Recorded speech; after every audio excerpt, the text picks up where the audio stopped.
సమాజానికి మార్గదర్శకులయ్యారు. దేశమును ప్రేమించమన్నా, మంచి అన్నది పెంచమన్నా, దేశమంటే మట్టి కాదోయ్, దేశమంటే మనుషులోయ్, ఇలాంటి ప్రబోధ గీతాలు సామాన్య మనుషులను మహనీయులుగా మార్చిన విధానం మనకు తెలుసు. ఎందరో మహానుభావులు, అందరికీ వందనాలు. కానీ ఈనాటి సమాజ పరిస్థితులను చూస్తే సామాజిక విలువలను పోగొట్టుకొని మన దేశం ఎటు దిగజారిపోతుందనే భయం ప్రతి ఒక్కరిని పట్టి పీడిస్తుంది. ఒక ప్రక్క జ్ఞాన సముపార్జన గావిస్తున్నా, మరో ప్రక్క ఎక్కడ చూసినా భ్రష్టాచారం ఏలుబడి చేస్తుంది. పురుషుల్లోనే కాక స్త్రీలలోనూ అక్షరాస్యత సంఖ్య పెరుగుతూనే ఉంది. కానీ సంపాదించిన జ్ఞానం నైతిక విలువల విషయంలో దుర్వినియోగం అయిపోతుంది. కమ్యూనికేషన్ రంగం విస్తృతంగా పెరుగుతున్నా మనిషికి మధ్య దూరాలు అంతకన్నా ఎక్కువ పెరుగుతున్నాయి. మానసిక ఉల్లాసం, వికాసం కొరకు చేపట్టిన కార్యక్రమాలు అనేక సార్లు వక్రింపబడి మానసిక కృంగుదలకు దోహదపడుతున్నాయి. దేశానికి సుస్థిరతనివ్వాల్సిన ప్రభుత్వాలే స్థిరత్వాన్ని కోల్పోయి మన దేశాన్ని అంధకారంలోకి నెట్టేశాయి. స్వార్థం, ఎటు చూసినా స్వార్థం. తోటి మనిషి యొక్క విలువ గుర్తించలేనంత స్వార్థం. అరాచకాలు, దోపిడీలు, విధ్వంసాలు, మత విద్వేషాలు, ప్రాంతీయ విద్వేషాలు, సాటి మనిషిని గౌరవించలేని మన దేశం ఇటు పయనిస్తుంది. ఇది పురోగమనమా, తిరోగమనమా? ఇటువంటి అంధకారంలో అలమటిస్తున్న మానవ సమాజానికి విమోచన ఎలా? అది ఎవరి వల్ల సాధ్యం? నాయకుల వలన, ప్రభుత్వాల వలన, వ్యవస్థల వలన, చట్టాల వలన, లేక చదువుల వలన? ఎవరో వస్తారని, ఏదో చేస్తారని ఇంకా ఎంతకాలం మన ఎదురుచూపు? పరిశుద్ధ గ్రంథమైన బైబిల్ దీనికి చెప్పే సమాధానాన్ని మీ ముందు ఉంచడానికే మా ఈ చిన్న ప్రయత్నం.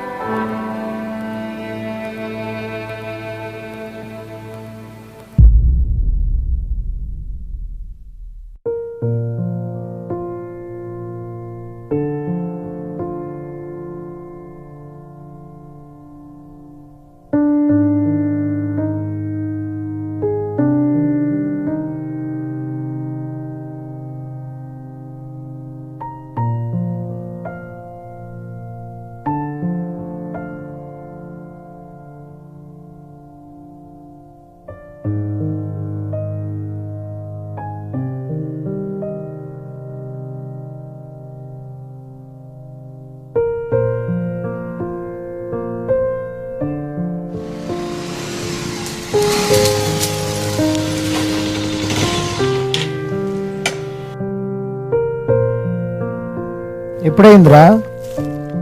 1 వీక్ అయిందిరా. 1 వీకా?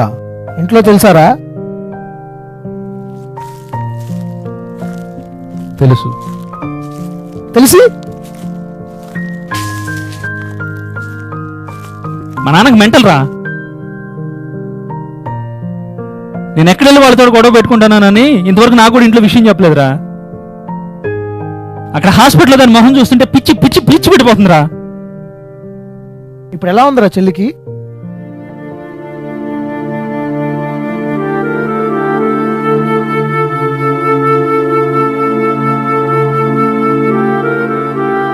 ఏంట్రా ఇది? చెల్లిదేనా? ఎవడ్రా వాడు? జైలుకి వెళ్ళినా పర్లేదురా, వాడు మాత్రం బతకూడదు. ఏమోరా, ముందు చెల్లి కోమల నుంచి బయటికి రావాలిరా. వాళ్ళని గుర్తుపట్టాలరా. ఇద్దరని తెలిసిందిరా, ఏ ఒక్కడు బతకడరా. హాయ్రా. ఏరా, ఇది నిజమేనా? చెల్లి మీద యాసిడ్ అటాక్ జరిగిందంట. అవునరా. ఏంట్రా ఇది? చెల్లిదేరా.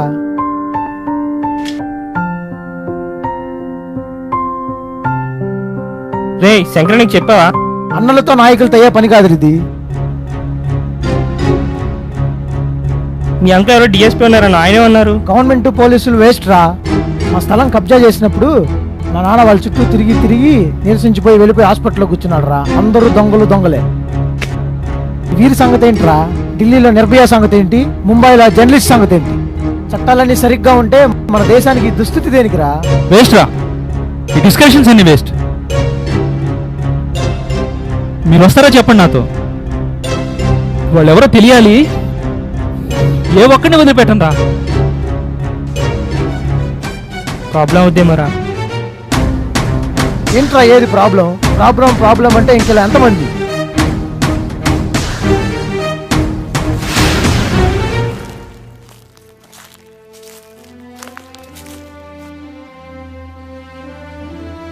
ఎరా చెల్లి విషయం తెలిసిందా?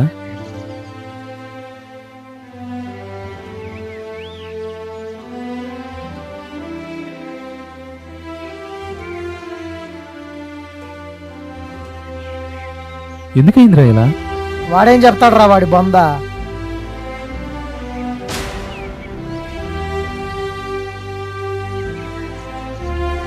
నువ్వే కదరా చెప్పావు, దేవుడు నమ్ముకో అన్నావు. అన్నీ వదిలేసా కదరా, ఇప్పుడేమైంది? అదేరా ప్రేయర్ చేస్తున్నా. ప్రార్థన ఏందిరా ప్రార్థన? ఈ మాటలు చెప్పు కదంటారా నువ్వు జనాలందరినీ మోసం చేస్తుంది. దేవుడు లేడు, దయ్యం లేదు. అయినా నీకు ముందు నుంచి నేను చెప్తా ఉన్నా ఇలాంటి వాళ్ళని ఫాలో అవ్వద్దని. పట్టించుకునేది ఏంటంటే చెల్లినైనా పట్టించుకోరుంటే చెల్లైనా దక్కేది మనకి. ప్రార్థన అన్నావు, సేవ అన్నావు, ఇలాంటి వెధవలు వేసుకొని తిరుగుతున్నావు. ఒకప్పుడు జనాలు నిన్ను చూసి భయపడేవాళ్ళు, ఇప్పుడు వాళ్ళే మన మీద దాడి చేస్తున్నారు. అయినా ఇంకా నువ్వు వాడి మాట వింటున్నావు. ఏంట్రా నువ్వేం మాట్లాడవేంటి? ఆడేం మాట్లాడతాడరా? దేవుడు అంటే నమ్ముకోవడం తప్పు కాదురా, కానీ అన్ని దేవుడే కాకూడదు. అట్లయితే ఈ చదువులు ఎందుకు, డాక్టర్లు ఎందుకు, ప్రభుత్వాలు ఎందుకు, న్యాయ వ్యవస్థలు ఎందుకు? దేవుడే అన్ని చూసుకుంటాడు కదా. దేవుడు అంటే ఇష్టం ఉండొచ్చురా, పిచ్చి ఉండకూడదు. అంటే ఏంట్రా నీ ఉద్దేశం? ఇలా అవటానికి కారణం దేవుడు అంటారా? మరి కాదురా నేను అవ్వడరా వీడే.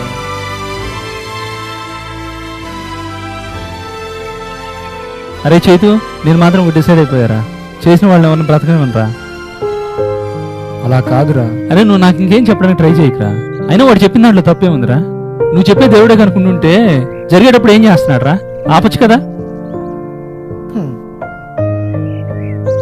దేవుడు మనల్ని ప్రేమించాడు కాబట్టి దానికి కావాల్సిన మార్గాన్ని బైబిల్లో చెప్పాడు.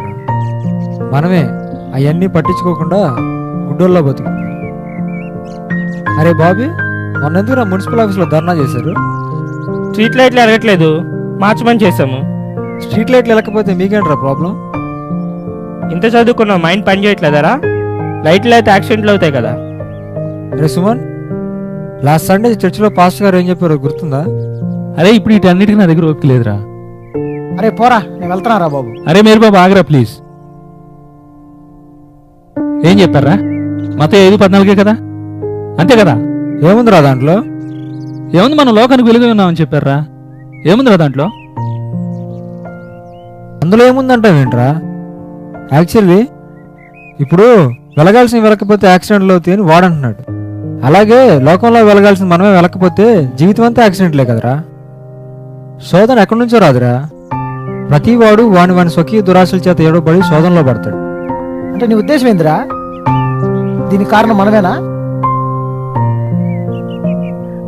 ఇదే కాదు మామ, నా అభిప్రాయంలో లోకంలో జరిగే ప్రతి అరాచకానికి క్రైస్తవులే కారణం.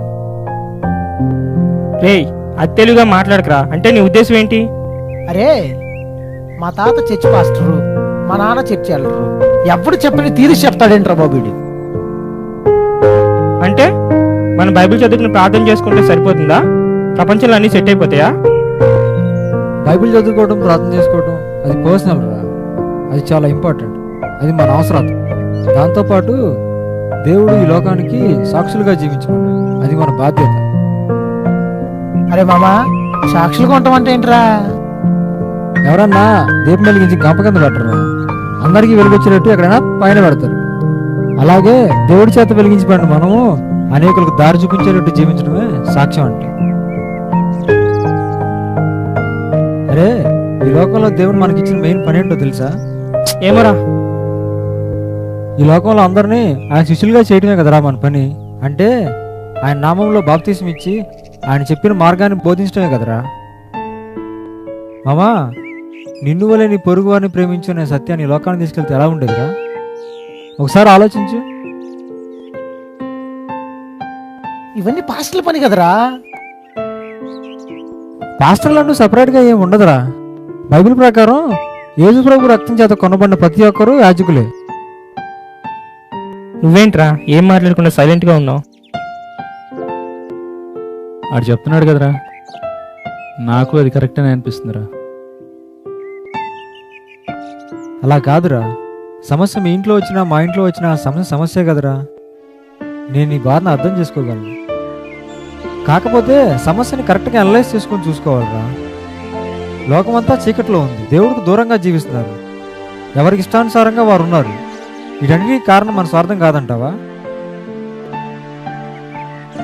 ఇదంతా మన దురాశరా, నేత్రాశ, శరీరాశ, జీవపటము. ఇవన్నీ తప్పు అని దేవుడు చెప్తుంటే మనం వినం. రిజల్ట్ మాత్రం చెడిపోయాక మళ్ళీ దేవుడి దగ్గరికి వెళ్ళి దేవుడు ఎక్కడ ఉన్నాడు అడుగుతాం.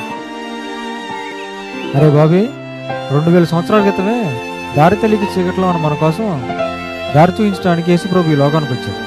ఇప్పుడు మనం ఆ దారిలో నడుస్తున్నాం.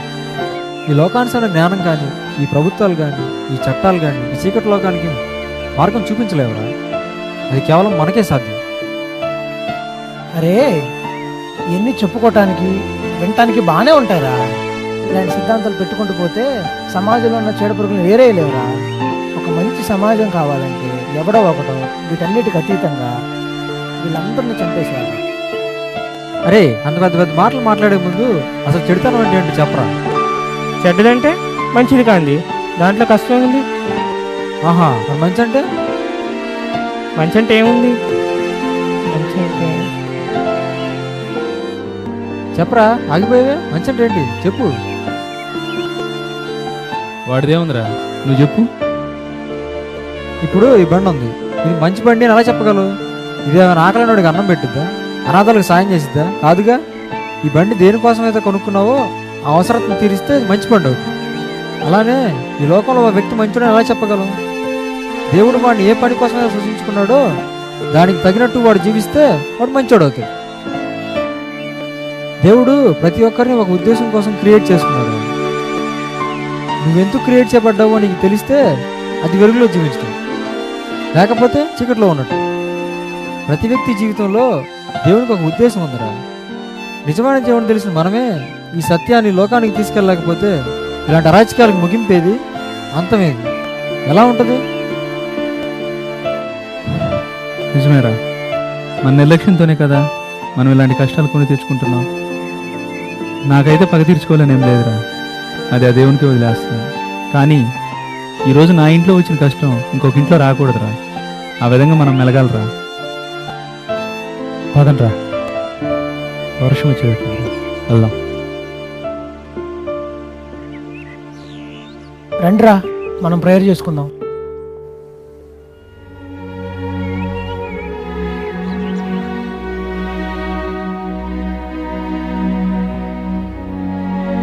మొదట నుండి మీకున్న పూర్వపు ఆజ్ఞనే గాని క్రొత్త ఆజ్ఞను నేను మీకు వ్రాయుటలేదు. ఈ పూర్వపు ఆజ్ఞ మీరు వినిన వాక్యమే, మరియు క్రొత్త ఆజ్ఞను మీకు వ్రాయుచున్నాను. చీకటి గతించుచున్నది, సత్యమైన వెలుగు ఇప్పుడు ప్రకాశించుచున్నది. గనుక అది ఆయన యందును మీ యందును సత్యమే. వెలుగులో ఉన్నానని చెప్పుకొనుచు తన సహోదరుని ద్వేషించువాడు ఇప్పటి వరకును చీకటిలోనే ఉన్నాడు.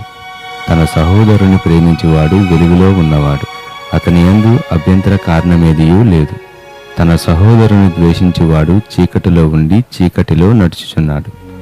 చీకటి అతని కన్నులకు గుడ్డితనము కలుగజేసెను, గనుక తానెక్కడికి పోవుచున్నాడో అతడికి తెలియదు. రండి, మనం వెలుగుతూ అనేకులను వెలిగిద్దాం.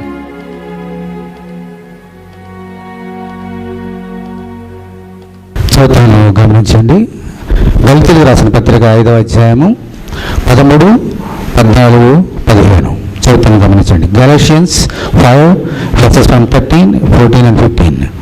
సహోదరులారా, మీరు స్వతంత్రులుగా ఉండటకు పిలువబడితే, అయితే ఒక మాట, ఆ స్వాతంత్ర్యమును శారీర క్రియలకు హేతువు చేసుకొనక ప్రేమ కలిగిన వారే ఒకరినొకడు దాసులుండి, ధర్మశాస్త్రమంతయు నిన్ను వలని పొరుగు వారిని ప్రేమించుమను ఒక్క మాటలో సంపూర్ణమైనది. అయితే మీరు ఒకరినొకడు ఖర్చుకొని భక్షించినడలా మీరు ఒకరిని వల్ల ఒకడు బొత్తుగా నశించిపోదురేమో చూచుకొనండి. ప్రార్థన చేసుకుందాం.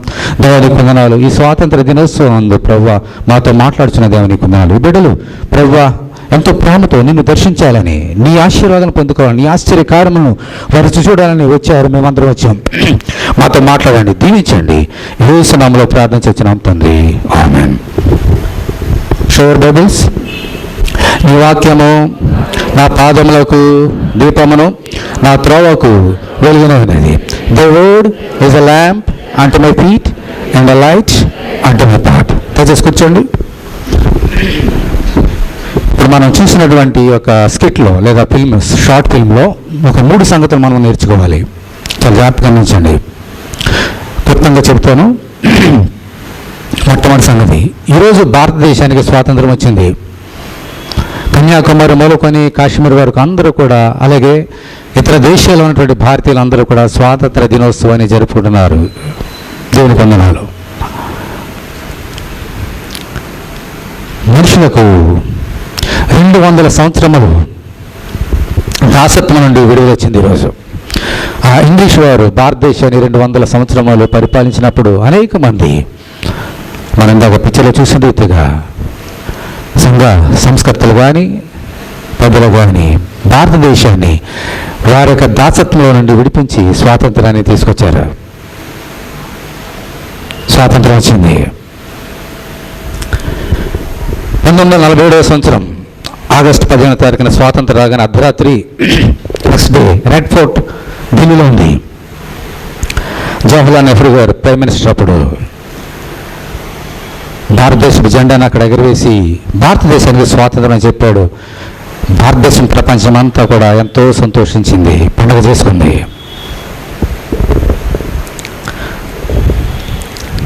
చాలామంది ప్రాణాలు అర్పించారు.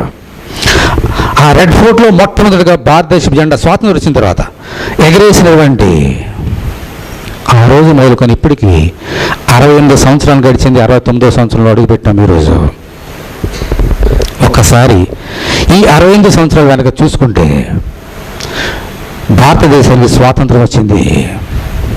అదొక మాట. ఏ రెడ్ ఫోర్ట్లో అప్పటి దేశ ప్రధాని జెండా ఎగరవేశాడో అది ఢిల్లీ గురించి ఒక మాట మాట్లాడుకుందాం. ఈరోజు ఒక స్త్రీ రాత్రి 8 లేదా 9 గంటలు దాటిన తర్వాత బయటికి వెళ్ళి మళ్ళీ తిరిగి ఇంటికి క్షేమంగా వస్తున్నటువంటి గ్యారంటీ ఈరోజు భారతదేశానికి లేదు. భారతదేశానికి క్యాపిటల్ రాజధాని అయినటువంటి ఈ ఢిల్లీలో ఎక్కడైతే జవహర్లాల్ నెహ్రూ మొట్టమొదటిగా జెండాను ఎగరవేశాడో ఆ భారతదేశంలో ఈరోజు దుస్థితి అలా ఉంది. లేటెస్ట్ లెక్కల ప్రకారంగా భారతదేశంలో అంత క్రైమ్ ఎక్కడికి ఉన్నదని స్టాటిస్టిక్స్ తీస్తే భారతదేశపు రాజధాని అయినటువంటి ఢిల్లీలో అందరికన్నా ఎక్కువ క్రైమ్ ఉంది అక్కడ. మన భారతదేశంలో క్యాపిటల్ అంత క్రైమ్ ఉంటే మిగిలినవి యథా రాజా తదా ప్రజ అన్నట్టుగా మిగిలిన కూడా క్రైమ్లో దినదినము వృద్ధి పొందుతున్నది. ఎక్కడ చూసినప్పటికీ ఇంకా మనం చూసినాం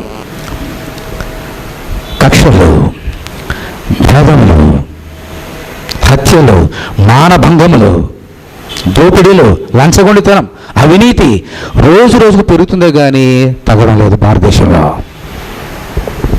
ఈరోజు ఎంత భయంకరమైన స్థితిలో ఉన్నది. స్వాతంత్రం వచ్చింది కానీ మనిషిని అతనిగా ప్రవర్తనలో మాత్రం మార్పు లేదు. భారతదేశానికి స్వాతంత్రం రాకముందు ఎలా ఉన్నాడో మనుషుడు ప్రవర్తన, వచ్చిన తర్వాత అలాగే ఏ మార్పు లేదు. ఉదాహరణ చూద్దాం. భారతదేశానికి స్వాతంత్రం రావడానికి అనేక మంది ప్రాణాలు అర్పించారు. హిందువులు కానీ ముస్లిమ్స్ కానీ యుద్ధం చేశారు, ఆ యొక్క ఎదుర్కొన్నారు. ఆ యొక్క ఇంగ్లీష్ సేనల్ని తమ ప్రాణాలను పణంగా పెట్టారు, రక్తం కార్చారు. హిందువులు కానీ ముస్లిమ్స్ కానీ. భారతదేశానికి స్వాతంత్రం వచ్చింది. భారతదేశానికి స్వాతంత్రం వచ్చిన ఫస్ట్ డే మొదలుకొని జరిగిన సంగతి. పాకిస్తాన్ వారు అన్నారు మాకు స్వాతంత్రం కావాలి. భారతదేశానికి ఎలా ఉండదో మేము భారతదేశం ఉంటారు, మాకు ఇష్టం లేదు. జిన్నా ఇంగ్లీష్ వారితో పోరాడాడు, సరే మీకు కూడా ఇస్తామన్నారు. భారతదేశం, సంయుక్త భారతదేశం 2 ముక్కలుగా చీలిపోయింది. పాకిస్తాన్, ఇండియా. మైగ్రేషన్. ఇక్కడ భారతదేశం వాళ్ళందరూ కూడా ముస్లిమ్స్ అక్కడికి వెళ్ళాలి, అక్కడ హిందువులందరూ కూడా ఇక్కడికి రావాలి. The highest migration in the world took place in 47. ఎప్పుడైతే హిందువులందరూ అక్కడ వాళ్ళు ఎక్కడికి వస్తున్నారు, ఇక్కడ నుంచి ముస్లిమ్స్ అందరూ వెళుతున్నారు. ఎన్నెన్నో కిలోమీటర్లు ప్రయాణించి వెళ్ళాలి. భార్య బిడ్డలు ఆస్తులు పాస్తులు వేసుకుంటూ వెళ్తున్నారు. ప్రాణాలు విసిగిపోతున్నాయి. మీ గురించే కదా ఈ యొక్క దుర్భాగ్యం, మీ గురించి కదా ఈ దౌర్భాగ్యం. ఒకళ్ళొకళ్ళు కొట్టుకుంటున్నారు. అదే ఏ హిందువులు ఏ ముస్లింలు భారతదేశ స్వాతంత్రం కోసం పోరాడారో, స్వాతంత్రం వచ్చిన తర్వాత దేశం కొరకు ఒకరినొకరు కొట్టుకొని చంపుకొని ప్రాణాలు వేశారు లక్షల మంది. స్వాతంత్రం వచ్చిన తర్వాత, స్వాతంత్రం రాకముందు ఇదే హిందువులు ముస్లింలు కలిసి పోరాడారు. స్వాతంత్రం వచ్చిన తర్వాత ఇదే హిందూ ముస్లింలు ఒకరినొకరు కొట్లాడుకొని చచ్చిపోయారు. భారతదేశానికి లేదా మనుషునికి స్వాతంత్రం వచ్చింది కానీ ప్రవర్తనలో ఏ మార్పు లేదు నా సోదరుడు, నా సోదరి. ఈరోజు ప్రభు ఒక మాట చెప్తున్నాడు. యోహాను సువార్త 8వ అధ్యాయము 31వ వచనం చదువుతున్నాను చూడండి. 8:31. కాబట్టి యేసు తను నమ్మిన యూదులతో, మీరు నా వాక్యమందు నిలిచిన వారైతే నిజముగా నాకు శిష్యులే ఉండి సత్యమును గ్రహించెదరు. అప్పుడు సత్యము మిమ్మును ఏముందమ్మా స్వతంత్రులుగా చేయనని చెప్పగా, వారు మేము అబ్రహాము సంతానము, మేము ఎన్నడూనూ ఎవరికి దాసులమై ఉండలేదే, మీరు స్వతంత్రులుగా చేయబడదని ఎలా చెప్పుచున్నావని ఆయనతో అనిరి. అందుకు యేసు, పాపం చేయ ప్రతి వాడును పాపమునకు దాసుని మీతో నిశ్చయంగా చెప్పుచున్నాను, దాసుడు ఎల్లప్పుడూ ఇంటిలో నివాసము చేయడు, కుమారుడు ఎల్లప్పుడూ నివాసము చేయను. ఇప్పుడు 36వ వచనం చూడండి. కుమారుడు మిమ్మల్ని స్వతంత్రులుగా చేసినలా మీరు నిజముగా స్వతంత్రులే ఉందరు. దేవుని స్తోత్రం, హల్లెలూయా. అందరికంటే చెప్పండి దేవుని స్తోత్రం, హల్లెలూయా. ఇక్కడ ఒక మాట మనం చూస్తున్నాం. దేవుని కుమారుడు లేదా మనిషి కుమారుడికి వచ్చినటువంటి దేవుని కుమారుడు మిమ్మను స్వతంత్రులుగా చేసినలా మీరు ఏముందమ్మ తర్వాత నిజముగా స్వతంత్రులై ఉందురు. నిజముగా స్వతంత్రులై ఉందురు. చాలా జాగ్రత్తగా గమనించండి. ఇక్కడ మాట నేర్చుకున్నాం. ఇక్కడ దేవుడు చెప్పిన మాట నిజముగా స్వతంత్రులై ఉందురు అంటే ఏమిటనమాట? స్వాతంత్రం అనేది 2 స్వాతంత్రాలు నా సోదరు, నా సోదరి. ఒకటి స్వాతంత్రము, మరొకటి నిజమైన స్వాతంత్రం. దేవుడి స్తోత్రం, హల్లెలూయా. ఈ తేడా ఈరోజు నువ్వు గమనించాలి నా సోదరు, నా సోదరి. భారతదేశానికి 68 సంవత్సరాల క్రితము భారతదేశానికి స్వాతంత్రం వచ్చింది. కానీ నిజమైన స్వాతంత్రము మనుషులకు ఇంకా రాలేదు. కాబట్టి ఎక్కడ చూసిన హత్య, మానభంగములు, దోపిడులు. ఎందుకని? నిజమైన స్వాతంత్రం మనుషులు ఇంకా రాలేదు నా సోదరు, నా సోదరి. ఒక సంగతి తెలుసా మీకు? ఈ లోకంలో ఎక్కడ ఏ స్వాతంత్రం రావాల్సి ఉన్నా రక్తం చిందించవలసిందే. ఆ యొక్క స్వాతంత్రం రావాలంటే మనుషులు పోరాడవలసిందే. అయితే నీకు నిజమైన స్వాతంత్రాన్ని ఇవ్వడానికి ఏ మనుషుడు నీ గురించి పోరాడలేడు. కాబట్టి ఏ మనుషుడు ఈ నిజమైన స్వాతంత్రాన్ని ఈ లోకంలో మనుషులకి ఇవ్వలేరు. ఒక్క యేసుక్రీస్తు తప్ప నా సోదరు, నా సోదరు. ఎందుకో తెలుసా? భారతదేశానికి స్వాతంత్రం వచ్చింది ఎందుకోసమో? అనేక మంది తమ ప్రాణాన్ని, తమ రక్తాన్ని దారబోశారు. అందుకని స్వాతంత్రం వచ్చింది. కానీ వీరు మనుషులకు నిజమైన స్వాతంత్రాన్ని ఇవ్వలేరు. ఎలాగో రక్తాన్ని కాచి భారతదేశానికి స్వాతంత్రాన్ని తీసుకొచ్చినారు, అలాగే ఈ లోకంలో మనుషులందరికీ కూడా నిజమైన స్వాతంత్రాన్ని ఇవ్వడానికి యేసుక్రీస్తు తన రక్తాన్ని దారబోస్తున్నాడు. దేవుని స్తోత్రం, హల్లెలూయా. రక్తము ధారబోయకుండా మనుషులకి స్వాతంత్రం రాదు నా సోదరుడు, నా సోదరి. స్వాతంత్రం కావాలంటే రక్తం చిందించబడాలి. ఇజ్రాయెల్ అందరూ కూడా 400 సంవత్సరములు, మనం 200 సంవత్సరములే. వారు 400 సంవత్సరములు ఐగుప్తు దేశంలో బానిసలుగా ఉన్నారు. స్వాతంత్రం లేదు వారికి. స్వాతంత్రాన్ని ఇవ్వడానికి దేవుడు ఒక గొర్రెపిల్లను వధించమన్నాడు. రక్తము చిందించబడింది. రక్తము చిందించబడిన తర్వాత ఆ డోర్ పోస్ట్కి, ద్వార బంధాలకు ఎప్పుడైతే పోసుకున్నారో అదే 15వ తారీఖు వాళ్ళు కూడా 15వ తారీఖు నీసన మొదటి నెల వారికి స్వాతంత్రం వచ్చింది. రక్తము చిందించడం వలన. రక్తము చిందించకుండా స్వాతంత్రం రాదు నా సోదరుడు, నా సోదరి. భారతదేశం స్వాతంత్రం వచ్చింది, అనేక రక్తం చిందించారు. అయితే ఈ స్వాతంత్రం వల్ల మనుషులకి ప్రవర్తనలో మార్పు లేదు. ప్రవర్తనలో మార్పు రావాలంటే నిజమైన స్వాతంత్రం రావాలి. నిజమైన స్వాతంత్రం ఇచ్చేది యేసుక్రీస్తు మాత్రమే. అందుకని శిలువ మీద ఆయన రక్తాన్ని కార్చినాడు. ఆయన కార్చిన రక్తము బొట్టు ద్వారా మనుషులకి ఈరోజు నిజమైనటువంటి స్వాతంత్రం రాబోతున్నది నా సోదరుడు, నా సోదరే.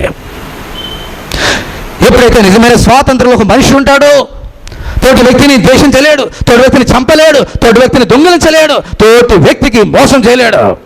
నిజమైన స్వాతంత్రం లేదు కాబట్టి ఇంకా ఈ స్వాతంత్రం వచ్చిన ఈ భారతదేశంలో ఇంకా ఈ హత్యలు, ఈ మానభంగాలు ఇంకా still even today we are seeing. మనుషులకు నిజమైన స్వాతంత్రం లేదు నా సోదరుడు, నా సోదరి. మనుషులకు నిజమైన స్వాతంత్రాన్ని ఇచ్చేదే యేసుక్రీస్తు. అందుకంటున్నాడు, కుమారుడు మిమ్మల్ని స్వతంత్రులుగా చేసినలా మీరు నిజముగా స్వతంత్రులై ఉందురు నా సోదరుడా. ఎందుకు మనకు స్వాతంత్రం వచ్చింది? 200 సంవత్సరములు అక్కడ మనెవరు ఇంగ్లీష్ వారు పరిపాలించారు కాబట్టి స్వాతంత్రం లేదు. వీరు పోరాడారు, రక్తం చిందించారు కాబట్టి మనకు స్వాతంత్రం. ఈరోజు నీకు నిజమైన స్వాతంత్రం ఎందుకు రావాలి? నేను ఎవరు పాలిస్తున్నారు? ఎందుకు నీకు నిజమైన స్వాతంత్రం? ఒక్కసారి ఆలోచన చేసి ప్రభు చెప్పిన మాట విన్నాం. పాపము చేయ ప్రతి వాడును పాపమునకు దాసుడు. ఎప్పుడైతే మన పాపంలో జీవిస్తున్నామో, దేవునికి ఐశ్వర్యమైన కార్యం చేస్తున్నామో, మనల్ని పరిపాలించేది పాపము నా సోదరుడు నా సోదరి. ఇది నీ కంటికి కనబడదు. ఎవరైతే పాపంలో జీవిస్తున్నాడో ప్రతి మనిషిని నడిపించేది, అతను రూల్ చేసేది అతన్ని చేస్తున్నటువంటి పాపం. అందుకని ప్రభు అంటున్నాడు, ఈ పాపం నుండి మనం స్వతంత్రంగా చేసేది ఏ మనుషుడు కాదు, ఏ మనుషుడు చేయలేడు, యేసుక్రీస్తు మాత్రం. ఎందుకంటే మనుషులందరూ ఎవరు? మనలాంటి వారే, పాపం చేసిన వారే. కానీ ప్రభు అంటున్నాడు, నాలో పాపం ఉన్నదని మీరు ఎవడు నేరస్థాపన చేయగలడు? ఆయన పాపం లేని వ్యక్తి. అందుకని ఆ రక్తము ఈరోజు ప్రతి మనుషునికి వారి పాపం నుండి స్వాతంత్రాన్ని ఇవ్వగలుగుతుంది నా సహోదరుడు నా సోదరి. ఈరోజు నువ్వు ఒక్కసారి ఆలోచన చేసుకోవాలి. స్వతంత్ర భారతదేశంలో నువ్వు ఉన్నావు, నేనున్నాను. కానీ నీకు నిజమైన స్వాతంత్రం వచ్చిందా? నువ్వు నిజమైన స్వాతంత్రంలో జీవిస్తున్నావా? బానిసత్వంలో ఉన్నావా? పాపం నేను వెళుతుంది. ఒక్కసారి ఈరోజు పరీక్ష చేసుకున్న సోదరుడు నా సోదరి. ఈ సమస్య నీదొక్కదానిదే కాదు, నాకొక్కదానికి కాదు, ప్రపంచవ్యాప్తంగా భయంకరమైనటువంటి దుస్థితిలో ఉన్నాం. ఈరోజు ఐఎస్ని బట్టి ప్రపంచం గడగడలాడుతుంది. అమెరికా కూడా భయపడుతుంది. ఎప్పుడు ఏం చేద్దో తెలియదు. ఎందుకని? దాసత్వం, పాపాన్ని దాసత్వంలో ఉన్నారు. వారి కళ్ళుకి గుడ్డిదనం సైతాన్ని కలిగి చేస్తాడు. ఏం చేస్తున్నా వారు తెలియదు. ఇంకా మన తెలుగు వారు ఇంకా విడుదల కాలేదు, ఇంకా వారి చేతిలో ఉన్నారు. భయంకరమైన దుస్థితిలో ఉంది ప్రపంచం నా సోదరుడు నా సోదరి. సరే, ఈరోజు మన గురించి మనం ఆలోచన చేసుకుందాం. నీలో ఏమాత్రం చిన్న పాపమున్నా నిన్ను పరిపాలించేది ఎవరో తెలుసా? సైతానుడు. నీ పాపం, ఈ పాపం నుండి నీకు ఈరోజు విడుదల కావాలి నా సోదరుడు నా సోదరి. ఆ విడుదల ఇవ్వడానికి యేసుక్రీస్తు ఈ లోకంలో వచ్చినాడు. ఈ రోజు నిన్ను రప్పించాడు ఇక్కడికి. నీకు విడుదల ఇస్తున్నాడు ఈ రాత్రి. దేవుని స్తోత్రం, హల్లెలూయా. ఎవరైతే నాకు నిజమైన స్వాతంత్రం కావాలి ప్రభువా, ఈ స్వాతంత్ర దేశంలో ఉన్నాను కానీ నాకు నిజమైన స్వాతంత్రం లేదు, అది ఇచ్చేవాడు నీవని తెలుసుకున్నాను, నాకు నిజమైన స్వాతంత్రం కావాలని నువ్వు అడిగితే ఈ రాత్రి నీకు ఇవ్వడానికి ప్రభుని రప్పించాడు ఇక్కడికి. నీ పక్కన ఉన్నాడు నా సోదరుడు నా సోదరి. పరీక్ష చేసుకుందాం మనం. దేవునికి వ్యతిరేకమైన కార్యాలు మనలో ఏమున్నాయి ఒక్కసారి మనం ఆలోచన చేసుకుందాం. రెండో సంగతి, ఈ స్కిట్లోంచి, ఈ ఫిల్మ్లోంచి మనం ధ్యానం చేద్దాం. ఆ యొక్క ఇంట్లో, ఆ సహోదరి ఇంట్లో ఒక సమస్య వచ్చింది. అతని చెల్లి మీదకి ఎవరు యాసిడ్ పోసారు. ముఖమంతా పాడైపోయింది, కోమాలకు వెళ్ళిపోయింది, హాస్పిటల్ ఉన్నది. అది సమస్య వారింట్లో. స్నేహితులందరూ చోటు కూడుకున్నారు. ఈ సమస్య నుంచి బయటికి రావడానికి ఏం చేయాలి? అతనే ముందుగా నిర్ణయానికి వచ్చాడు. తన నిర్ణయాన్ని తన స్నేహితులు చెప్తున్నాడు. ఏంటో నిర్ణయం? ఇద్దరని తెలిసిందిరా, వారిని నేను బ్రతకనివ్వను. మీరు అందరూ వస్తారండి, వారిని నేను బ్రతకనివ్వను. ఈ సమస్యలో నుండి బయటికి రావడానికి అతను ఎంచుకున్నటువంటి ఒక దారి. Is it correct my brother and sister? ఒకసారి ఆలోచించండి. అతను ఎన్నుకున్నటువంటి ఆ దారి నిజమైన దారా, సత్యమైన మార్గమా? ఒకసారి ఆలోచించేద్దాం. అతని తల్లిదండ్రుల గురించి ఒకసారి ఆలోచించేయండి. కుమార్తె యాసిడ్ తోటి బాధపడుతున్నది, కోమలో హాస్పిటల్ ఉంది. ఏం జరుగుతుందో తెలియదు, వేదన తల్లిదండ్రులకు. ఇప్పుడు ఆ సమస్యల నుండి బయటికి రావడానికి ఎవరైతే కార్యం చేస్తున్నారో ఈ వ్యక్తి వెళ్ళి వారిని చంపేశాడు అనుకుందాం. What is the consequences? చట్టం కళ్ళు మూసుకున్నదా నా సోదరుడు నా సోదరి? నో. చట్టం ఈ రోజు కాకపోయినా ఒక 2వ రోజున 3వ రోజున వెళ్ళి అతను అరెస్ట్ చేస్తుంది, జైల్లో పెడుతుంది. ఇప్పుడు అతని తల్లిదండ్రుల యొక్క పరిస్థితి, మానసిక పరిస్థితి ఒకసారి ఆలోచించేయండి. కుమార్తె హాస్పిటల్లో చావు బతుకుల్లో, ఇంకో కుమారుడు జైల్లో. ఆ తల్లిదండ్రులకి ఏమైనా సంతోషమా, సమాధానమా? ఇది కరెక్ట్ జవాబా? సమస్యలోంచి బయటికి రావడానికి ఇంకొక సమస్య జవాబా? ఎన్నటికీ కాదు నా సోదరుడు నా సోదరి. ఒక సమస్యకు జవాబు, ఇంకొక సమస్య ఎన్నటికీ కాదు. ఈ సమస్య బయటికి రావాలంటే ఇంకొక సమస్యని కొని తెచ్చుకుంటున్నాడు. సమస్యకు జవాబు అది కాదు నా సోదరుడు నా సోదరి. మన జీవితంలో కానీ అతని జీవితంలో కానీ ఈ సమస్య వచ్చినప్పుడు మనం ఏం చేయాలి? ఈ సమస్య నుంచి బయటికి రావాలి. అదొక సమస్య, మనం చూసింది ఒక సమస్య. ప్రతి ఒక్కొక్కరికి ఒక్కొక్క సమస్య. ఈ సమస్య నుంచి బయటికి రావాలంటే మనం ఏమి చేయాలి? చాలా జాగ్రత్తగా గమనించండి. ఈరోజు it is not accidental today, it is God's will that you have come here. ఈ సమస్య నుంచి మనం బయటికి రావాలంటే ఏమి చేయాలి? మొట్టమొదటిగా మనుషుడు చేయవలసిన కార్యం, ఆ సమస్య వచ్చినప్పుడు వ్యక్తి కూర్చోవాలి, బైబిల్ చేతపుచ్చుకోవాలి. ఈ సమస్య రావడానికి కారణమయ్యేవారు మొట్టమొదటి ప్రశ్న తేలాలి. ఈ సమస్య రావడానికి కారణం ఎవరో తెలిస్తే ఎందుకు వచ్చినది చాలా ఈజీగా తెలిసిపోతుంది. నా ఇంట్లో కానీ లేదా ఇప్పుడు మనం చూస్తున్నటువంటి ఆ ఇంట్లో కానీ వచ్చినటువంటి సమస్యకి కారణము ఎవరు? చాలా జాగ్రత్తగా ఉండాలి. ఎప్పుడైతే మనం కూర్చొని ఆలోచన చేస్తామో ఈ సమస్య కారణం ఎవరన్నా నేను ఆలోచన చేసినప్పుడు నా చెయ్య ఎలా ఉండదు, ఎప్పుడు కూడా ఇతరుల వైపు చూపిస్తుంది నా చెయ్యి. చాలా తప్పు నా సోదరుడు, నా సోదరి, చాలా తప్పు. ఎప్పుడైనా మన ఇంట్లో సమస్య వచ్చినప్పుడు, నా ఈ జీవితంలో సమస్య వచ్చినప్పుడు నేను కూర్చుని ఆలోచన చేయవలసింది ఇలా కాదు, ఇలాగో ఈ సమస్యకి నేనా కారణం. మొట్టమొదటిగా మనం ఆలోచన చేయవలసింది అదే. నీకు వచ్చిన సమస్యల్లో నువ్వు బయటికి రావాలంటే మొట్టమొదటి నువ్వు ఆలోచన చేయవలసింది ఈ సమస్యకు నేనా కారణం, ఇతరులు కాదు. మనుషుల యొక్క స్వభావం ఏంటో తెలుసా? ఎప్పుడు కూడా ఇతరుల వైపు చూపించడమే. ఎందుకో తెలుసా? మన పాత నేర్పించాడు ఆ మాట, మన తల్లి నేర్పించిన మాట. దేవుడు చెప్పినాడు ఈ ఫలం నేను తినవద్దని చెబితే సైతాన్ని మోసం చేసినప్పుడు తినేశారు, దేవునికి వ్యతిరేకంగా పాపం చేశారు. దేవుడు వచ్చి అడిగినప్పుడు ఆదామని అడుగుతున్నాడు, ఆదామా ఎందుకు తిన్నావు? చెయ్యా, ఇదిగో ఈమె, నువ్వు నాకు భార్యం చేసి ఇచ్చావు కదా, ఈమె తినిపించింది, చెయ్యి అలా కలిపోయింది.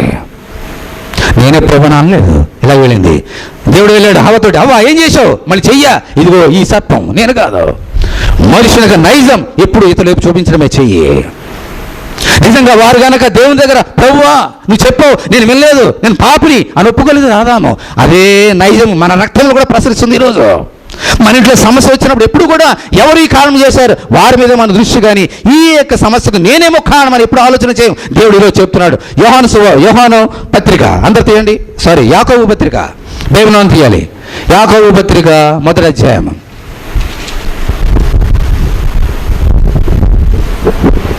యాకోబు పత్రిక 1వ అధ్యాయము 14వ వచనం ఎవరైనా చదవండి. ప్రతివాడును తన స్వకీయమైన దురాశ చేత ఏడవబడి మరులు కొల్పబడి వాడై శోధింపబడును. నేను చెప్తున్నాను చూడండి, ప్రతి వాడును అంటే నో ఎక్సెప్షన్. ప్రతి వాడు అంటే నువ్వు ఉన్నావు, నేనున్నాను, ఈ లోకంలో ప్రతి మనుషుడు ఉన్నాడు. ఆదాములు ఈ ఇప్పుడు వరకు ఎంతమంది ఎవరున్నారు? అందరూ ఉన్నారు. ప్రతి వాడును తన స్వకీయమైన దురాశ చేత ఏడవబడి మరులు కొల్పబడిన వాడే శోధింపబడును. స్వకీయమైన దురాశ వలన శోధింపబడిన వాడే. దానికి మొట్టమొదటి కారణం ఎవరో కాదు, నా సోదరు మనమే. 100కి 70% కంటే ఎక్కువగా మనకు వచ్చే సమస్యలకు కారణము మనమే.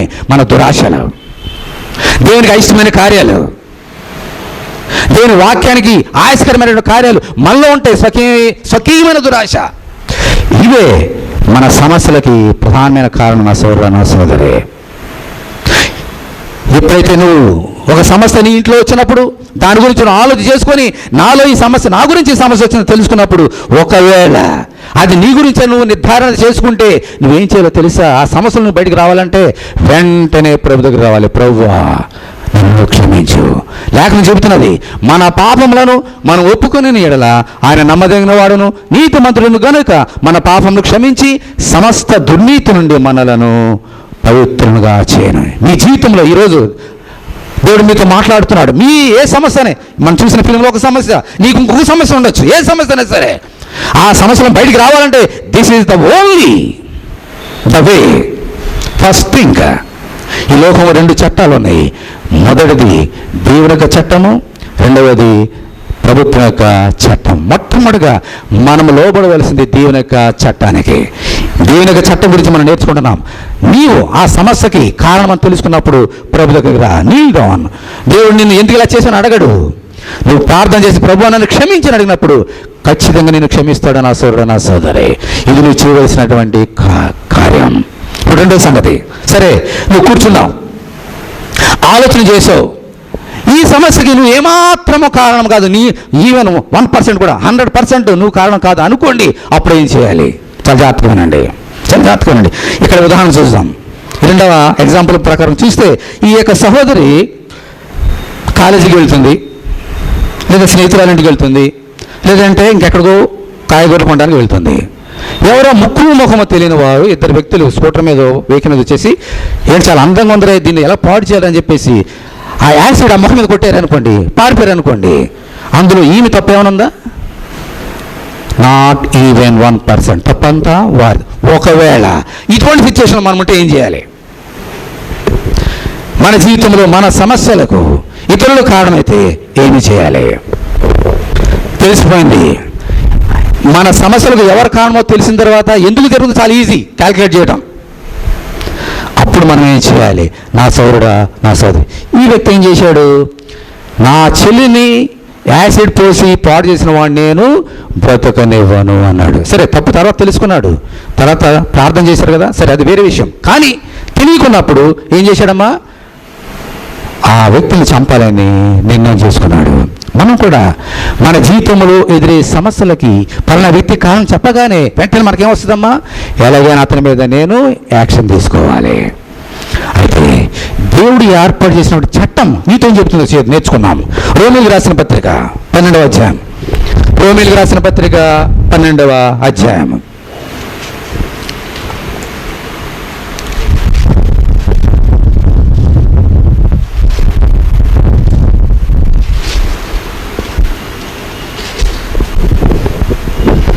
రోమీయులకు రాసిన పత్రిక 12వ అధ్యాయము 17వ వచనం చదువుతున్నాను చూడండి. 17 బైబిల్ అందరూ తీయండి. రోమ 12:17. కీడుకు ప్రతి కీడెవరికి చేయవద్దు, మనుషులందరి దృష్టికి యోగ్యమైన వాటిని గురించి ఆలోచన కలిగి ఉండు. శక్యమైతే మీ చేతనైనంత మట్టుకు సమస్త మనుషులతో సమాధానంగా ఉండు. ప్రియులారా, మీకు మీరే పగ తీర్చుకొనక, ఏమన్నమ్మా? మీకు మీరే పగ తీర్చుకొనక దేవుని గ్రహకు చోటీయుడి. పగ తీర్చుట నా పని, నేనే ప్రతిఫలమునిత్తును అని ప్రభు చెప్పుచున్నాడని వ్రాయబడినది. కాబట్టి నీ శత్రువు ఆకలి కొని ఉంటే అతనికి భోజనం పెట్టుము, దప్పికొని ఉంటే దాహమిమ్ము. అలాగో చేయటం వలన అతని తల మీద నిప్పులు కుప్పగా పోయిదు. కీడు వలన జయింపబడక మేలు చేత కీడును జయించము. దేవుని స్తోత్రం, హల్లెలూయా. ఇది దేవుడు చెప్పినటువంటి చట్టం. We have to follow it. ఎప్పుడైతే నా జీవితంలో ఎదురైన ఈ సమస్యకి పలానా వ్యక్తి, పలానా స్త్రీ, పలానా పురుషుడు కారణమని నువ్వు తెలుసుకుంటున్నావు, అతని మీద లేదా ఆమె మీద పగ తీర్చుకొనుట నీ పని కాదు. ఎందుకని దేవుడు అన్నాడు, పగ తీర్చుట నా పని. దేవుని పని మనం చేయకూడదు. ఏం చేయాలి మరి? కీడు వలన జయింపబడక మేలు చేత కీడును జయించము. ఎలాగో దాని అర్థం ఏమిటి? ఈరోజు కనుక నా చెల్లెల మీదకి ఇలా చేసిన వాడిని నేను చంపాలని వెళ్ళాను అనుకో, నేనేం చేస్తున్నాను? కీడు వలన జయింపబడుతున్నా అంటే అర్థం ఏమిటి? కీడు వలన జయింపబడుట. ఎందుచేత? నా చెల్లికి అన్యాయం చేసిన వాడిని నేను చంపివేశాను. అదేంటమ్మది? నరహత్య. నరహత్య అనేది పాపము. ఈరోజు అతను తప్పు చేశారు, నేను తప్పు చేస్తే అతనికి నాకు తేడా ఉంది? అతను చేసిన తప్పుకి నేనే తప్పు చేస్తున్నాను అంటే ఏంటనమాట? కీడు వలన జయింపబడుతున్నాను. కీడు వలన జయింపబడటం ఏంటి? నరహత్య అనేది పాపము. ఎప్పుడైతే ఆ పాపం చేస్తున్నానో నన్ను జయించింది ఎవరు? నరహత్య అనే పాపం. అప్పుడు నన్ను పరిపాలిస్తున్నది ఎవరు? నేను ఎక్కడున్నాను? దాసత్వము. ఎవరైతే నిజమైన స్వాతంత్రములు లేరో వారే కీడు వలన జయింపబడతారు. అయితే దేవుడు ఏమంటున్నాడు? మేలు చేత కీడును జయించము. దేవుని స్తోత్రం, హల్లెలూయా. ఎవరైతే మనకు అన్యాయం చేస్తున్నారో, ఎవరైతే మన కీడు చేస్తున్నారో వారిని మన దేవునికి అప్పగించాలి. కానీ వారి మీద మనం పగ తీర్చుకోకూడదు. దేవుని తెలుసు మనకి పగ తీర్చుకోవాలనుకున్నా ఎలా ఆ కార్యానికి ఎంత పగ పెట్టినప్పటికీ కూడా దానికి తగిన శిక్ష మనం విధించలేము. కానీ ఆ కార్యానికి తగిన శిక్ష ఏమిటో he knows better than you. He knows. నీ సమస్య అని చేతిలో పెట్టు నా సోదరు, నా సోదరు. పగ తీర్చుకోవద్దు. అతను ఆకలి కొంటే అన్నం పెట్టమన్నాడు. అంత కార్యం చేయకపోయినా అతని మీద పగ తీర్చుకొనక ఆ వ్యక్తిని ప్రభు చేతులకు అప్పగించు. ఇది దేవుడు చెప్పినటువంటి చట్టం. అయితే ప్రభుత్వం పెట్టే ఒక చట్టం కూడా ఉంది. ఇది కూడా యూ హ్యావ్ టు ఫాలో. చాలా జాగ్రత్తగానండి. ఏదైనా నీకు అన్యాయం జరిగినప్పుడు you can also take the help of this world law. ప్రభుత్వం ఏర్పరిచిన లాను బట్టి కూడా నువ్వు సహాయం తీసుకోవచ్చు. ఒకవేళకి ఏమైనా అన్యాయం జరిగిన పగ ఆయనకు ఒప్పగించాం. కానీ ఏదన్నా వేరే విషయం నీకు అన్యాయం జరిగితే ఈ అన్యాయానికి న్యాయము చట్టం ద్వారా నువ్వు పొందుకోవచ్చు. అటువంటి వెసులుబాటు నీకున్నది. అయితే చాలా జాగ్రత్తగానండి. ఈ లోక సంబంధమైన చట్టం ద్వారా నీవు న్యాయం సంపాదించుకోవాలా వద్దా అన్నది 100% నీ ఇష్ట ప్రకారంగా నువ్వు చేసుకోవచ్చు. Choice is yours. చట్ట ప్రకారంగా ఆ వ్యక్తి దగ్గర నాకు జరిగిన అన్యాయానికి నేను సహాయం పొందవచ్చునా లేదా నువ్వు నిర్ణయం తీసుకోవచ్చు. అయితే దేవుడు చెప్పిన చట్టానికి నీకు చాయిస్ లేదు. There is no choice. It has to be followed. You have to obey. దేవుడు చెప్పిన చట్టము పగ తీర్చుట నా పని, నాకు ఇచ్చేసేయండి, దేవునికి అప్పగించాలి. ఒకవేళ నీకేమైనా అన్యాయం జరిగింది ఆర్థికంగా కానీ ఇంకే వేరే విషయంలో చట్టాలు ఉన్నాయి. అయితే దేవుని చట్టానికి వ్యతిరేకంగా కానీ ఈ లోకంలో ప్రభుత్వాలు ఏర్పడిన చట్టాలకు కానీ వ్యతిరేకంగా మనం ఏ పని చేయకూడదు. చేశామా కీడు వల్ల మనం జయింపబడుతున్నాము. ప్రాబ్లంలో నుంచి ఇంకెక్కడికి వెళ్తాము, ఇంకొక ప్రాబ్లం వెళ్తాము, ఊపిలోకి వెళ్ళిపోతాం. మనం బయటికి తీసేవాడు ఎవడు ఉండడు. అందుచేత నా సోదరు నా సోదరి, నీ జీవితంలో ఎటువంటి సమస్య వచ్చినా ఫస్ట్ నీల్ డౌన్ ప్రే. నేను నాదా ఈ కారణం, ఈ సమస్య రావడం నాదా కారణం, ఆలోచన చేసుకో. వస్తే ఏం చేయాలో చెప్పాను. Go to Jesus, confess your sin, your mistakes, God will forgive you. ఒకవేళ దీనికి వేరే వాళ్ళ కారణమైతే పక్క తీర్చుకోవద్దు. Leave to Jesus, he will take care. ఈ లోకంలో ఒకవేళ ఏదైనా సహాయం కావాలంటే చట్టాలని చట్టం లోబడి యూ కెన్ డూ దాట్. మూడో సంగతి ధ్యానం చేద్దాం. చాలా జాగ్రత్తగా వినాలి. ఆ అన్న ఒక మాట అన్నాడు ఒక సోదరుతోటి, రే బైబిల్ చదవమన్నా చదువుతున్నాను, ప్రార్థన చేయమన్నా చేస్తున్నాను, ఏసు నమ్ముకున్నాను, ఏసే ఉంటే నా చెల్లికి గతి ఎందుకు పడుతుంది రా అని క్వశ్చన్ వేసాడు అతను. దాని జవాబు ఏంటి? దేవుడే ఉంటే ఎందుకు చూసి ఊరుకున్నాడు రా అని అడిగాడు క్వశ్చన్. ఇలా నేర్చుకోవాలి నా సోదరు నా సోదరే. ఏమన్నాడు అతను? దేవుడే ఉంటే, దేవుడు ఉన్నాడా లేదా నా సోదరు నా సోదరి? ఉన్నాడా లేదా? ఉన్నాడు దేవుడు ఉన్నాడు. అయితే ఇంకో సమయం నేర్చుకోవాలి. ఈ లోకంలో దేవుడు ఎలాగున్నాడో అలాగే ఇంకొకడు ఉన్నాడు పక్కన. అది నేర్చుకోవాలి మనం ముందు. దేవుడు ఉన్నాడు ఈ లోకంలో, పక్కన ఇంకోడు ఉన్నాడు, సైతానుడు ఉన్నాడు, అపవాది ఉన్నాడు. ఈ సంగతి మర్చిపోతాం మనందరం కూడా.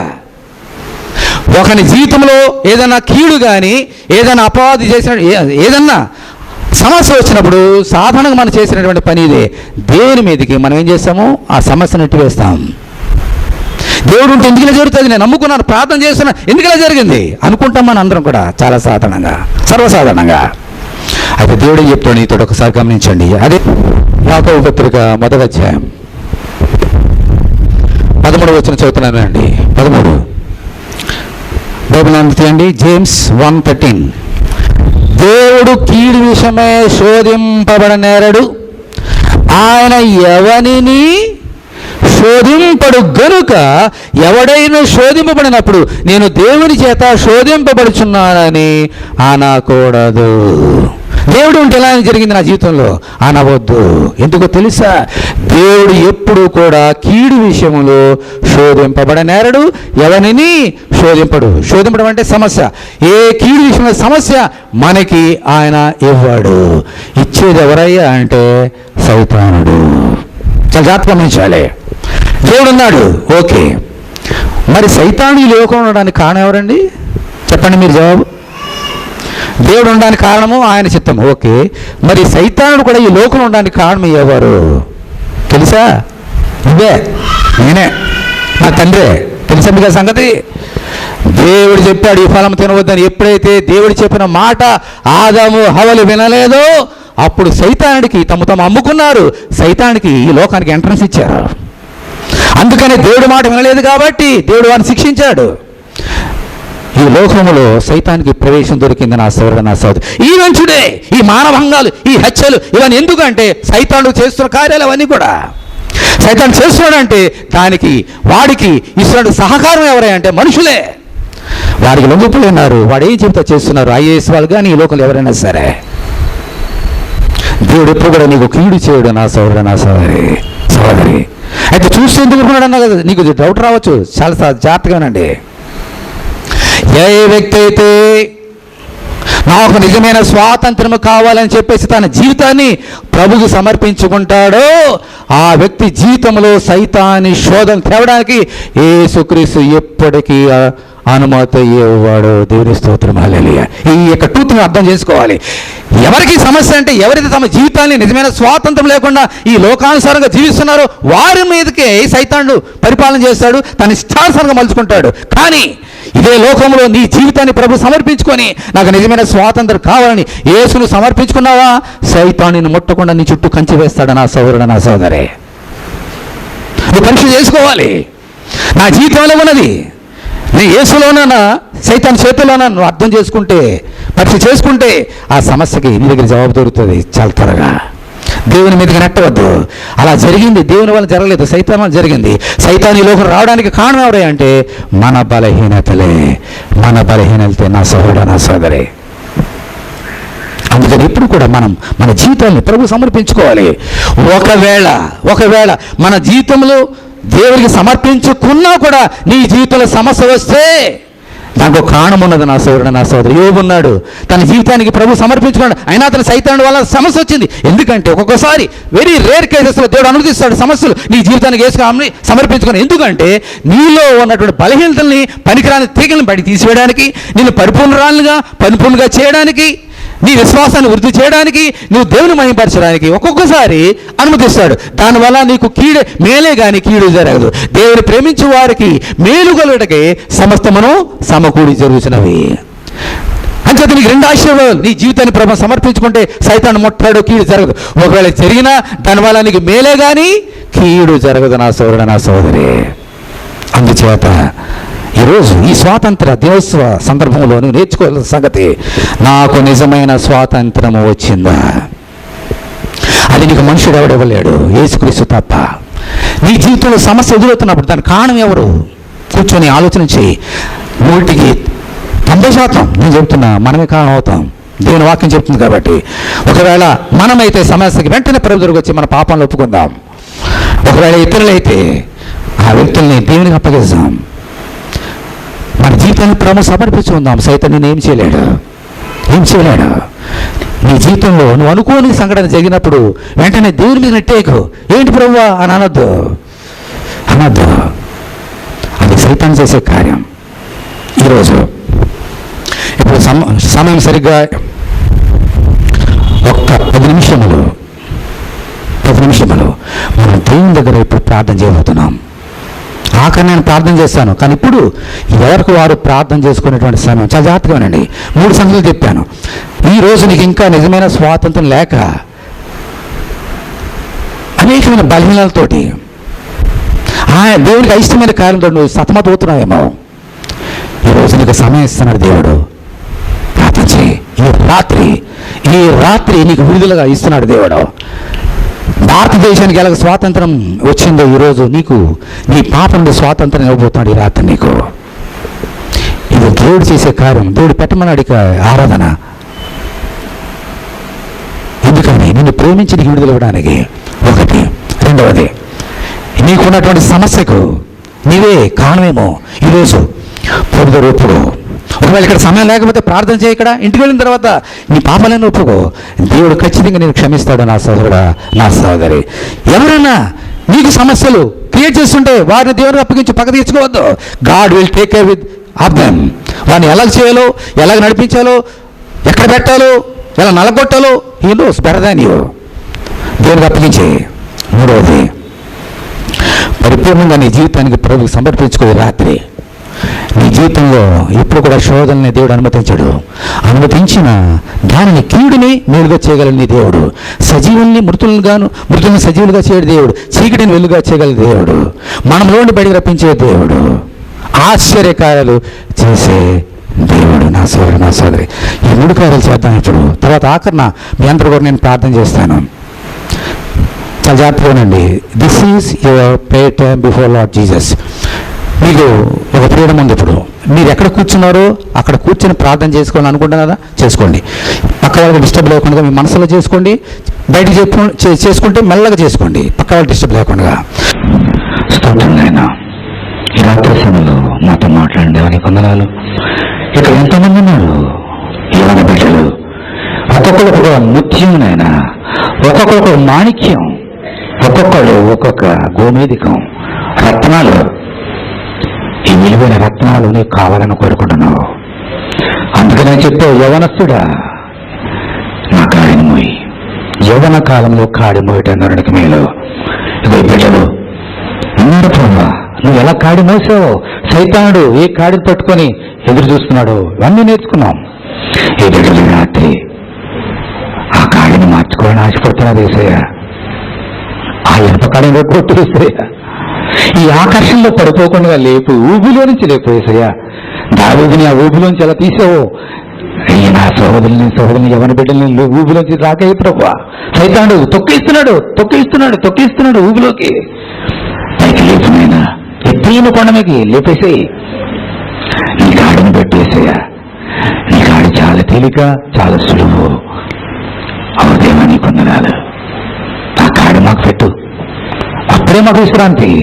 మాకు విశ్రాంతి లేదు. ఇప్పుడు సైతానుడు విశ్రాంతి దొంగిలించేసాడు. సంతోషం లేదు, సమాధానం లేదు. నీ విశ్రాంతి కావాలి. ఇవి బిడ్డలు నిర్ణయించుకున్నారు ఈ రాత్రి.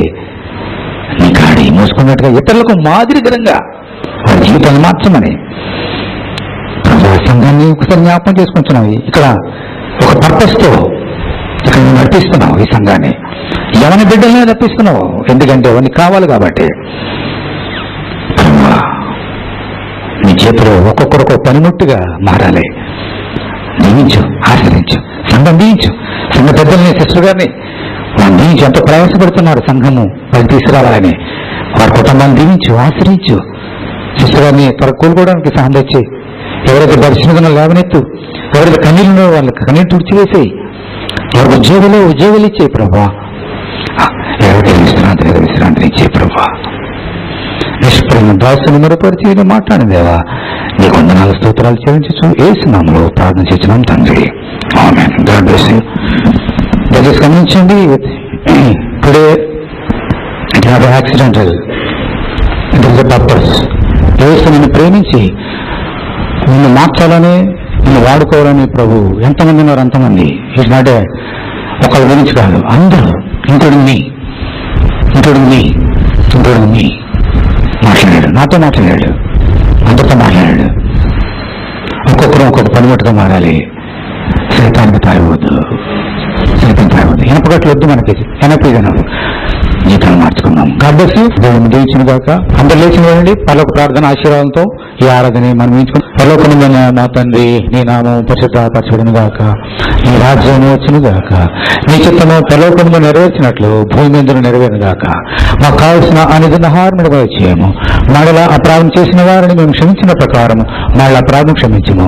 మన శోధనంతో దుస్తుని తెప్పించము. రాజ్యము, శక్తి, మహిమ, బలము నిరంతర స్వామి, ఆమేన్. మన ప్రభువైన యేసుక్రీస్తు కృపయు, తండ్రి దేవుని ప్రేమయు, పరిశుద్ధాత్మకమైన సహవాసము ఇక్కడ కొడుకున్న మనందరికీ, ఎవరైతే యేసు కాడిని మోయాలని, సిలువ అనే కాడిని మోయాలని ఆయన చూస్తూ ఆశపడుతున్నారు వారందరికీ, సంఘానికి సదాకాలము తోడైనగాక, ఆమేన్.